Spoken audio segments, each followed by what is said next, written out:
the Attack the Rack YouTube channel. This is the Attack the Rack daily lineup show with myself, Big Mo, and Trent. Today is Wednesday, August the 28th.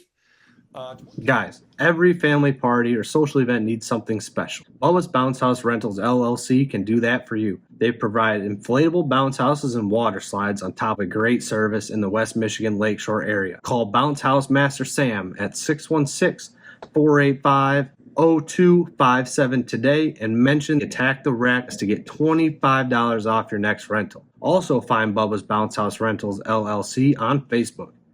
Bubba's Bounce House Rentals. All we rent is fun. For Big Mo, Kevin Garnett, a little bit maybe controversial comments. This is kind of something that you and I used to talk about on the last year quite a bit on the podcast. Yeah, he had a comment or remark back to Anthony Edwards of the Minnesota Timberwolves.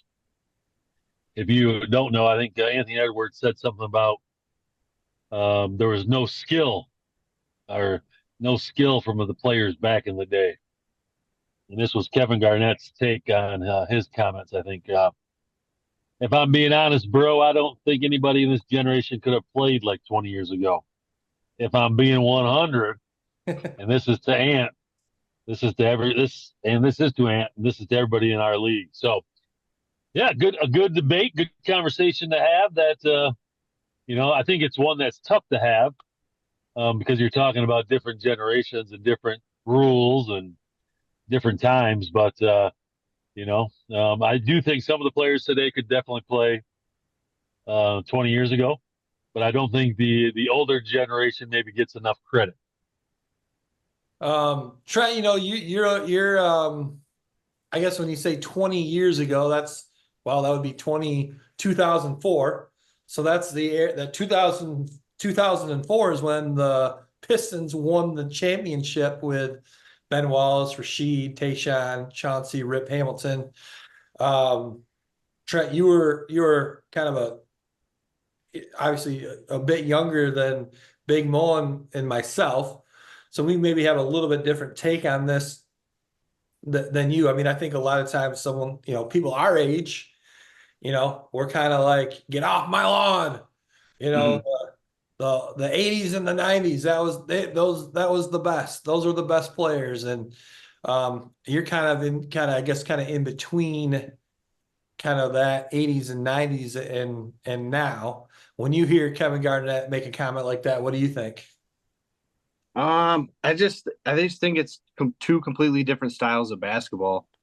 Like, I think you could put certain guys from the NBA now and put them in that era and they would be very successful. And then you could take the best players from the older era and put them in the league now and they still would be very successful. I just think the major difference is, I think it is based off of how it's like back in the day felt more of like a system offense where it was like swing and a couple of down screens and some more motion style stuff versus now where it's more ISO ball and they pound the ball through the floor and they can create for themselves. So I think like Michael Jordan, for instance, you never saw him out there shaking and baking and taking 10 to 15 dribbles to go get a jumper. It was off the catch, 3 dribbles max, and he was getting a bucket. Yeah. So I think that is a huge difference from that era game to today's era of where it's all just a bunch of dribble moves and then a step back and they shoot like not a great shot, but they're just good enough that those shots go in versus MJ getting downhill with 2 dribbles and elevating over somebody. I enjoy watching the older stuff more just because I was more of a system guy to where I liked playing within a system and like getting the best shot possible versus, I'm going to stand out here and watch Kyrie or Luka dribble the entire shot clock while everybody else just stands there. I just don't like watching that as much as I would teams that run a fluid offense and get really good shots off of a couple bounces. So I think that's a huge difference. And physicality is a big difference as well, right? I guess in the older era, you drive down the lane, you're getting taken out most likely, either by Shaq or who else, Lambeer or whoever Bill those names. Lambier, John Sally, Rick Mahorn, Yeah, those Lay in guys the Wood. those guys would just take you out completely. And obviously this era is much, much softer. The flopping, the complaining, and that type of stuff is just over the top with the league today.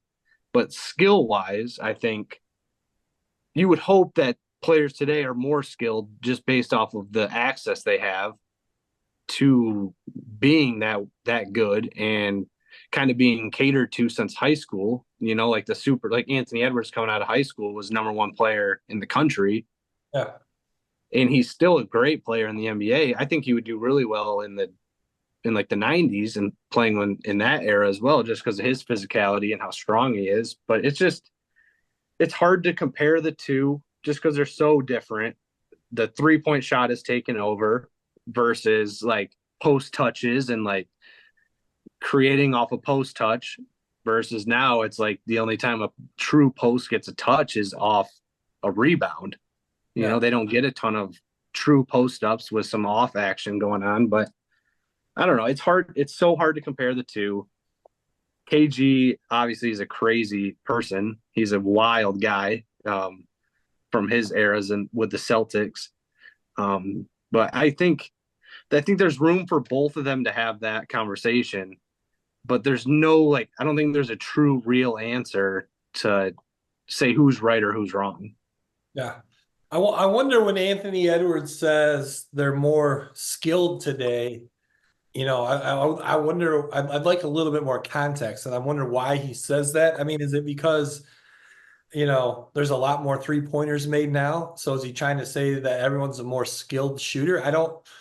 If that's the case, I don't agree with him there because it's the style of play that more 3-pointers are being shot. So if more 3-pointers are being shot, then a heck of a lot more 3-pointers are also going to be made. Mm-hmm. So I mean, Steph Curry clearly the best shooter of all time, but as a whole, I don't know if that's the skill of shooting the basketball now is better than it was back then. It's just that you see it more now because there's so many. Yeah. You know? Yeah. If you want to talk about the skill of like ball handling and passing, I completely disagree with him there. I mean, think about the point guards, the ball handling and the passing that we saw from guys like John Stockton, Isaiah Thomas, Tim Hardaway, Mark Jackson, Rod Strickland. I mean, the list goes on and on and on. And Mm-hmm. again, that style of play you just don't see now. So, but as far as Kevin Garnett, I don't, I certainly think the players today definitely could have played 20 years ago or even further back in the 80s and 90s, but it would be interesting to see how successful they would be. And obviously they're very good and very talented and very athletic, but could they have handled the physicality of the way the game was played back then, and the way that the game was called? I think it might have even been. I've heard multiple people say if Jordan played in this era, because of the lack of physicality and because of the way the game is called and the rules and no hand checking at all, he'd probably average over 40 points a game in this era. So He would dominate, yeah. But I think like skill wise, I just think maybe it's like the depth of it's like I know those guys, the point guards had some flash to them and they had some swagger to them, but I feel like the Kyrie highlights that he makes, you would never see it just because of the style, though, right? Because he's taking 8 to 10 dribbles to do what he's got to do to get that open shot versus Stockton just coming downhill and doing some over the head kind of fancy pass, and you don't get as many of the fancy passes. They more get the oohs and ahs off some guy getting crossed over and then he falls over versus like the elbow pass, I think. So I just think it's like I think they're kind of talking about different things when it should be just like, how deep is your bag and can you go get a shot when you need one? yeah, Yeah, I think it's just got the debate can never be won. I mean, that's just what it is, right? It's just two different eras. It's two different styles. I think when you talk to some of the guys, you just got to appreciate. I appreciate the fact that we can go back and watch those 80s and 90s, early 2000s, and I love the physicality. But I also there, I mean, some of those you could sit down and you can watch. I mean, watching Bird, Magic, Jordan, Isaiah, Stockton. I mean, those are just good basketball games. And I think today you can watch same type of players. It's just a totally different type of game because of whether it's the physicality, the defense, what they're trying to accomplish. I mean, could you imagine? I mean, if they would have allowed teams to shoot that many threes or players 10, 20, 15, 30 years ago, they would have adapted and they would have all Yeah, became great shooters. right, In the exactly. same way, I think players today would adapt to the physicality. And in all honesty, I think it'd be a much more interesting game to watch if it was maybe not as physical as the bad boys. But there was like, if you were going to drive to the basket, you had an idea that maybe you were going to take at least a little bit of a body shot. Yeah. You've got some second thinking if you're going to drive in there. But there's no true like enforcers in the NBA now. Yeah. And I don't Like know if you you're used to allowed to have. be really. Yeah, that's true. And it feels like it comes from more of the guard perspective now than the big man versus like the Shaq and those guys. Now you got like, I guess some guys that you consider like kind of punks, like Dylan Brooks, like Pat Beverly, those kind of guys that are just Yeah. they're just kind of loud and obnoxious and try to just get under your skin. So I Yeah. think those guys come from different, like just different sides of it. Because Yeah. I love the aspect of Shaq being in there, and you're like, all right, come down the lane and see what happens, And I thought that was great because it makes you second guess yourself the next time you go do it. Oh yeah. So if you Definitely. want to go do Especially, it again, feel free, but yeah. just know you're getting met. So, Yeah. You're gonna get blocked. You might get fouled. It's not gonna be easy. yeah, agreed. Yeah. Yeah, How about too? Like think about like in the mid '90s when you had all these great centers. Now, again, the style of play back then was totally different than it is now. But you do not see like Hakeem Olajuwon style, Patrick Ewing, Shaq, Alonzo Mourning, David Robinson, um, you know, Mutombo. You said that. Mutombo. Yeah. yeah. Uh, Well, just like think of Ronnie like Cycli. imagine yeah. if you took Jokic today and threw him on like the Spurs in the 90s, Yeah. it would What would he would be the guy that changed the game, kind of like Curry changed for the three. Like the three became so crazy because he was just firing them up. If Jokic came into the league in that era and was doing what he was doing, hitting threes, being a great passer, great touch, just kind of unorthodox, which he would kind of fit in with that type of era. But it's just he would like. Do you think big men would kind of try to change towards being like Jokic because he can step out and hit the three and handle the ball, and you didn't see Shaq too often step outside Well, 4 feet. Trent, we had a guy like that back in the '90s, Trent, Who's that? and he was my Arvidas Sabonis. yeah. Not your Vetus. Maybe not your Arvidas, but my Arvidas Sabonis.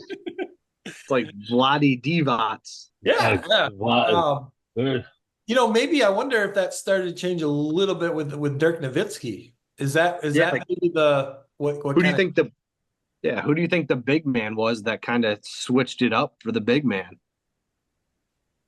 I mean, I think, it literally could have been guys like Vladi and Arvidas. I mean, not maybe so much Vladi, but Arvidas. I mean, he could shoot threes. He was an awesome passer. Yeah, And then you look at like someone even too like Chris Webber, who wasn't a center, but he was he was a phenomenal passer for a big guy, and he wouldn't shoot threes, but he could step out and hit a 20-footer. so you think that like you think some of the power forwards had more of an impact on the centers today? Because like Tim Duncan and Dirk and those guys could step out I and think it hit. became tougher for the five. Some of those fours started to play the five, or the power Yeah, forward slid down to the center, and the centers all of a sudden couldn't guard the Uh, power forwards. And yeah, then all of a sudden, I think you started to say, okay, well, I'd rather have the offensive spacing of that power forward than maybe the spacing or um, the ability of the big man to stay down low and kind of clog it up. I think teams yeah, tried to start spacing it out. So it probably became more the power forwards, I think, started to steal some of that. And the power forward really became the stretch forward. yeah. true. Yeah. And then Now they're all good stretch players. Yeah.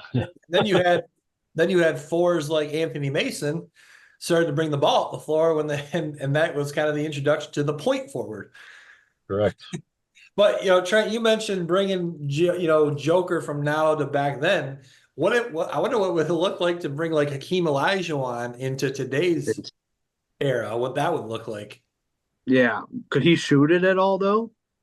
I mean 12 turnaround I mean, numbers from again, 12. he never had to, he never was like asked to shoot threes, Yeah. but his 12 to 15 footer was freaking money from the elbow. Yeah. Yeah, that's true. Yeah. If you backed off his little jab step when he caught it there, he was going to knock that down. I still believe that some of the top players from that era could still dominate in today's era. Oh I yeah. think they were that good. And imagine if they actually it's just such like if you told the NBA guys today, like, hey, you get 3 dribbles, how effective would those guys be compared to like Jordan, who just did it off 2 or 3 dribbles? Yeah. I wonder too, It's so hard because the game's it's just so different. So Yeah. is there, I was gonna say, is there even guys in this era that could even guard someone like a Sean Kemp or a Dominique Wilkins? I mean, I feel like those guys could get to the rim and dunk anytime they want right now. Yeah, I think Especially, athletically, if you look at the league as a whole, athletically, I think today's era is more athletic as a whole. But I think it's just a tough. I don't know who would be able to match with Kemp and them. Like I think of like but even more so just because of the way the game is the way the game is called now with like you can't use your hands. So like yeah, how in the heck are you gonna stop Dominique Wilkins or Sean Kemp when they get downhill going through the lane? yeah, yeah. It's like because even like Draymond, he wasn't the most skilled player in the world. He was kind of that bruiser guy. But I would take those like Kemp and those guys over Draymond any day of the week. Absolutely. Yeah. But I I feel will like say, I that think would, Draymond could actually probably play pretty well yeah, back in the 90s or He 80s. would, yeah, he would have been he would have had a role for sure. Yeah. yeah. He would Yeah, have fit in his better. game, yeah, yeah. All right. Well, hey, Interesting conversation. Interesting conversation. yeah. All right. So, um, obviously, we all wanted to watch the Connor Stallions documentary last night, but producer Dale, Damn it, Dale. was adamant that we make sure we watch Hard Knocks so we could talk about it today. So Hard Knocks episode 4.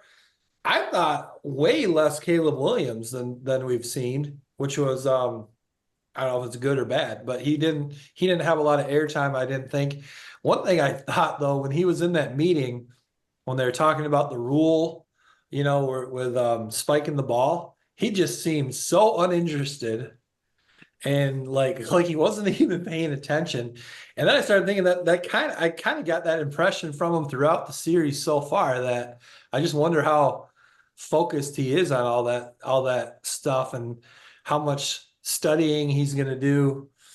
Um, you know, you look at guys like Peyton Manning and Tom Brady, who they were so good because of all that time they put in focusing and studying. And I don't know. I question that about him. Yeah, I think it's tough to. I mean, because again, I'm not a Caleb Williams fan, but I think that's probably just hard to encapsulate with how much film they have, and they take a piece like that, and It doesn't look the greatest, but we don't know the 5 or 10 minutes before that clip. Maybe they did discussed it for 10 minutes, and they just showed you for that 30 seconds. Yeah. So my take. Yeah. I mean, it's like Jason Brown said, Coach JB, you're judging me based on, you know, 6 hours of footage over how many hours and hours and hours and hours, of my life. So maybe they're just Yeah. not. Do you think quarterbacks today spend more time game planning than like Brady early on, or like Favre, Oh, or like those guys? Do you think they spend as much time prepping for games as you thought they did, I guess, with Manning and Brady and those guys? yeah, I don't know. I wonder if Manning and Brady were a little bit ahead of their time, and now that's kind of the model, and so that's what everyone does now. I don't know. Well, it was like that whole Kyler Murray thing. They had to like put it in his contract and force him to watch film, Yeah. which is, man, if I was a pro, I'd watch all the film. Um, Speaking of quarterbacks, so I guess, I was kind of thinking that Brett Rippon was going to be the backup, but apparently they did make Tyson Badgett the number two, they said, obviously. Yeah. And so now what's the other guy's name? Reed. And is it Reed, I think? And then Rippon are battling it out for that third spot. Tyson Badgett, nice game against against Kansas City. Against Kansas City. More airtime for his dad, Tyler Badgett, the arm wrestler. That was kind of funny. That guy is entertaining. That guy should have a reality show on his own. Yeah, I think didn't Badgett get some time regular season last year? Didn't he play in some games? He may have. I honestly don't even know. I think he might have. But I think it's the right move Yeah, solid number two. for sure. Yeah. And then unfortunately, the guy from Howard, the doctor, Oh um, yeah. so torn ACL. I was a little bit surprised they are keeping him on IR. No, you Yeah, think? that is surprising for a guy that was on he was kind of on the tinker line, wasn't he, of making Yeah, it or not? And but then it makes you wonder, was that just like Hard Knocks storyline? Was he really actually on the bubble or not? Because you would think if he's yeah, actually on the bubble and true. tore his ACL, why wouldn't they just cut him then? Yeah, that is true. I Well, don't where'd know. they draft him at? Was he a late draft or? He was either late or free agent. He said, well, he's the one that did the rookie show, and he said his signing bonus was Oh, yeah. $7,500. So That is true. That is true. Well, maybe it doesn't hurt them at all to have him on maybe IR. He might have been one of the undrafted guys. Ian Wheeler. Wheeler. Yeah. Hmm. Yeah, it doesn't even say he was drafted on here. Yeah, maybe he was Unless a he, free agent. unless they picked him up late, or I don't know how that works. They get those you can like sign guys after the draft to Oh yeah, show yeah. up. One of those kind of things. Yeah, there's a lot of those. I did see something as well that remember we were talking about how there was no cussing. Yeah. I saw something that I don't know if it's accurate or not, but the owner of the Bears is like a very old woman, Okay. and she is like highly against cussing and doesn't want cussing. She doesn't Really? want people to watch her team cussing Yeah. on a television show. I just looked her I up. did. I just. Virginia Hallis McCaskey, 101 years old. So she said no cussing for it, none at all. Okay. That If you makes sense. do, you're fired. Um, eh, there must be something in the water in Chicago because Sister Jean, she just turned 105. Yeah, Sister Jean. Oh, that man. I don't know how we might have to talk about that some other time. How you feel about schools using like the oldest person they have as like motivation to go win a tournament game. Only if it's Sister Jean. Only if it's Sister Jean. They showed her more than the game. Speaking of Chicago, the three backup quarterbacks, they had a little trip to, what's the name of that building? It used to be the Sears Tower. What do they call it now? You stand on the edge there. I don't know what it's called. Yeah, let me look it up. Sears Tower. What's it called now? Starts with a W, doesn't it? Willis Tower. Yeah, Willis. I did that just a couple of years ago, and I hate heights. You did the whole like the lean thing? Not the lean, but I walked out. I walked out onto the glass. The clear glass. Oh, Boys, insane. yeah, no thanks. You get your picture taken, Kurt? Yeah, sure did. Yeah. Did you and your kids do that too? Yeah, we did. We did. Yeah. Fun experience down in Chicago. I get the shakes up there. Yeah. Seriously. You do. Trust me. It is like, holy cow. Yeah. No thanks. Yeah, so not a lot of Caleb Williams. Maybe we'll see more of him, and there's still 2 episodes to go. This is kind of, I feel like this is kind of that point in the series where you start to kind of lose interest. No more preseason games. Actually, you know what? Next episode could be pretty good because today's cut day. So episode 5. Some teams, some doesn't say some teams were already making cuts. I saw yesterday. Yeah. So next week's episode, we could see, some cuts. We'll find out. Well, obviously you can just Google it, but we'll find out on the show which quarterback they got to let go. And any of the other bubble guys that are going to get cut. So 2 more episodes to go. We'll preview or we'll recap episode 5 next week, Wednesday. And then 1 more to go. No more preseason games. So it is usually a 6-series show, I think.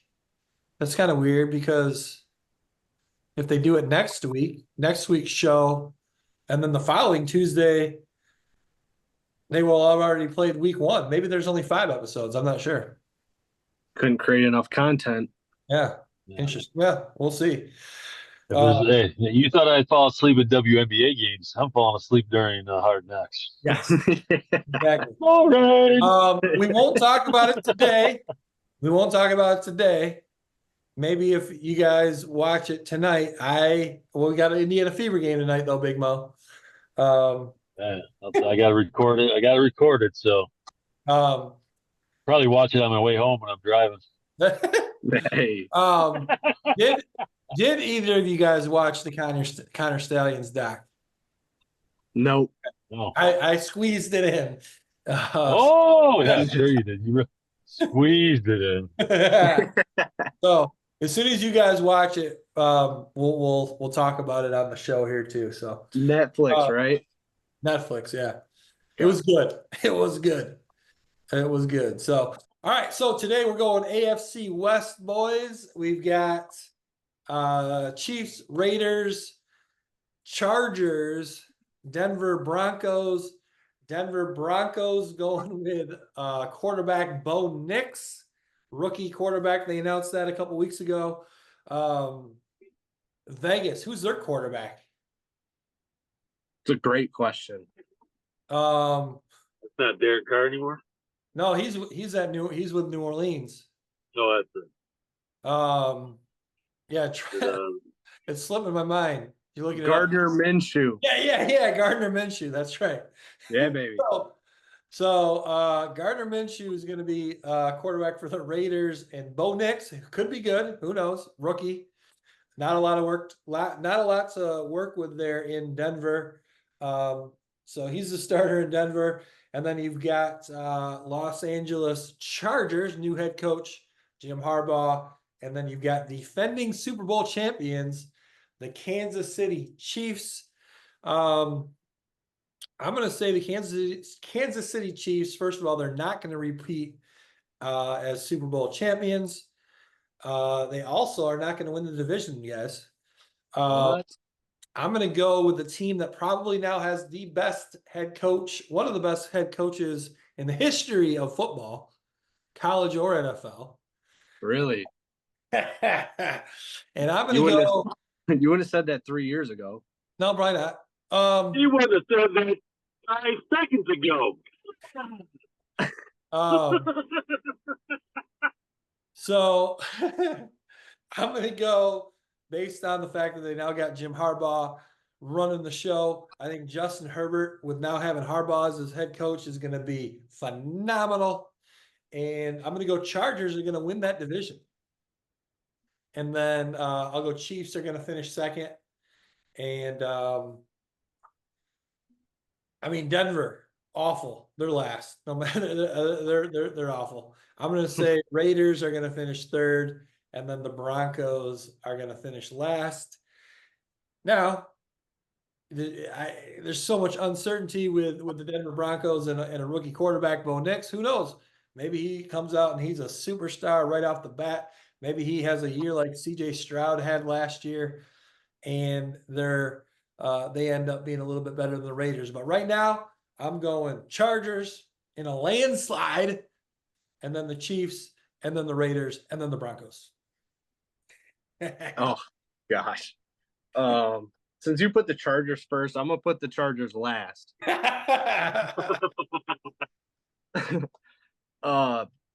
Besides the Chiefs, the whole division stinks. The Chiefs are going to win it. The Chargers are going to get last. And then the Broncos and the Raiders will flip a coin for third. Okay. But let's stick the Raiders in there. That's second. We'll go second with the Raiders. Wow. All right, Gardner Minshew. All right. This has got to be the worst division. You know what's crazy is just going into 2 years ago, going into Russell Wilson's first year with the Broncos, the talk was that was like the best division ever. Because like you had Herbert, Yeah, Carr, Mahomes, and Wilson. and then it diminished so fast. Yeah, and that was also Devontae Adams' first year with the Raiders as well. True. All of a sudden, Russell Williams and Devontae Adams go to that division. Wow. Yeah, I worry about who Herbert's going to throw to. Yeah. I don't even know who's on the Chargers either, so that's hard. That's hard to. Well, Austin Eckler's not there anymore, is he? He's not. Didn't he go to? Where did he go? I don't know. Herbert, J.K. Dobbins. Okay. Gus Edwards. Wide receivers. DJ Shark. Oh, wasn't he a Lion last year? Shark? Yeah. Oh, yeah. Or was it 2 years ago? I think it was 2 years ago? Yeah. They don't have. Yeah, they don't. I don't even recognize any of these wide receivers. Darius Davis, Shark, Quentin Johnston, Lad McConkey. That sounds familiar. Doesn't matter when you have an elite quarterback and elite coach. Herbert is not elite. Austin He'll be Eckler. this year. Austin He Eckler. will be this year. Oh my gosh. Eckler went to the Commanders. Okay. So, all right, Big Mo, what do you got? Well, I'm a little perturbed right here that you, through our meetings, would steal my Charger pick, Kurt, and then try to steal the show by going first. Well, I don't know if this is going to work, and producer Dale's probably going to hate me for doing this, but this is what I feel like just happened here. I don't know if you can see this, guys. I'm going to drive for a second here. Okay. I just want you to see if you can see what's next to me, because Kurt, you stealing that pick. This is what I feel like right there. Like you're kind of. Can you see that? Is that a mask on the headrest? I felt like I was being watched for a little bit during our show right there. But I see because producer Dale or Kurt here would steal my Charger pick. I think they upset the Chiefs. They finished first. I got to turn my phone back around here. Holy cow. You got bamboozled. Yeah. What was up with that? I know, yeah. Tell me about it, Trent. I am very. Chargers first, Chiefs second, Denver third, Raiders last. You can't win games with Gardner Minshew. Come on now. Oh, yes, you can. Yes, you can. Well, You saw the do- Jaguars. Give me Bo Nix all day long. Oh, man. So, but you like Gardner, or you like Bo Nix and the Broncos' chances better than Gardner Minshew with the Raiders and Devontae. Yeah, I like Press. Again, coaching. Coaching. Who's the coach? I mean, I like the player coach over in for the Raiders, but Yeah. give me a Super Bowl champion. Give me the resume. He's going to lead Bo Nix. They'll finish third. Still win a couple games, maybe a game or two more than the Raiders. All right. All right, guys, that'll wrap it up. Anything we missed? Anything else? No, I'm perturbed right now. This is you and how you feel good about yourself stealing my Charger pick. Questionable. The thieves in the background staring me down. I've got a video I can send. I think it looks better. I don't know if you guys could see it, but I did for a second. And I was like, "What are these two guys doing?" Yeah, creepy. Just staring at Very you creepy. the whole time. I was like, "What is going on over there?" That's gonna be okay. That's all I got. I got nothing else today. All right, Trent. Anything else? Nope, that's it. All right, we'll see you tomorrow.